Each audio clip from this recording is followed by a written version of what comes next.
Yeah, chaos this session was clearly less triggered by the cameras, which is excellent. He's reacting a bit faster to the commands, which shows that he's having fun as well. It's not just the food. He's getting used to the food just being like a trigger, almost like you're doing the right thing, as opposed to the objective of it. Stringing the commands together was, obviously the timing's important. You end up muddling things up a bit, but I'm sure with practice we'll be fine. I mean, the trickiest thing was the coordination with the leash pressure and the touch commands. Gee, thanks. No, I'm sure if I was doing it, I had the same problem. Yeah, I think with practice, like making sure which hand we're holding and what's more comfortable, we'll kind of get the rhythm of it. We took him into a kennel.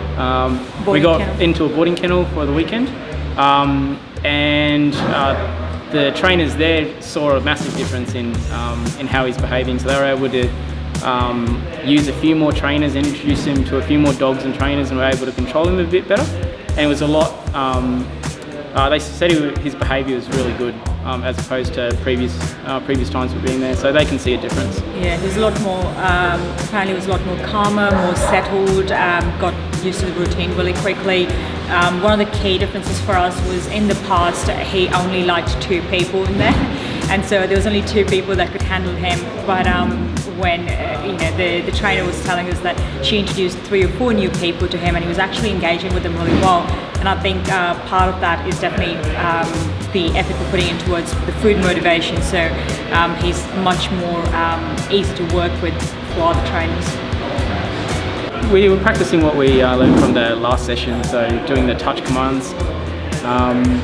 Yes, his tail was constantly wagging, and he was just sort of very bouncy, so that shows that he's waiting to hear more, waiting to engage with us, which is really good to see. And having that food motivation really is like an added bonus. He was a bit very noisy initially with the kennel.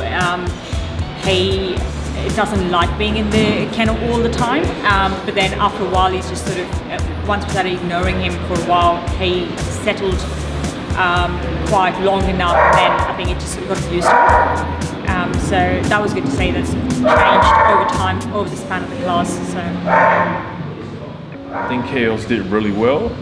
Not just Chaos, his owner as well. He didn't even let the dog check out or get distracted. He went in there, did what he needed to do. The dog responded really well. The dog was pretty happy, tail was wagging, was jumping up and down. We love seeing that stuff. The owners are definitely putting in the work. Every session they come back, the dog is doing better, responding better. Even things like contact points and engagement. Each time they come back, the dog's more engaged. The dog's responding better to the contact point, not resisting as much. Everything looks smooth, and everything looks good. Unfortunately today, Tina couldn't do much of the training because she injured her hand. That's cool. She was on the sidelines giving them moral support. That's what partners do. The homework for lesson 3 is practicing the leash pressure, and we're doing so with a distraction in front. So the distraction is basically a bowl of food on a chair. The idea is the leash pressure is the new signal, so that occurs first. The week before, they would have practiced the contact point, so that's the old signal.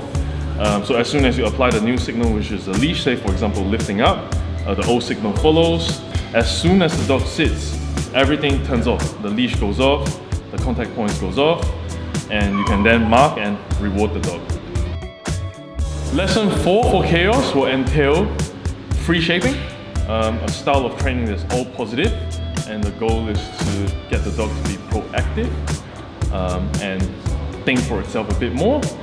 So a lot of the training is very similar to assistant style, dog training, where the dog has to be motivated and active and go out and do tasks like retrieving a set of keys, retrieving a newspaper, closing doors, opening doors, turning on lights, turning off lights. Possibilities are endless. So that's next week's session.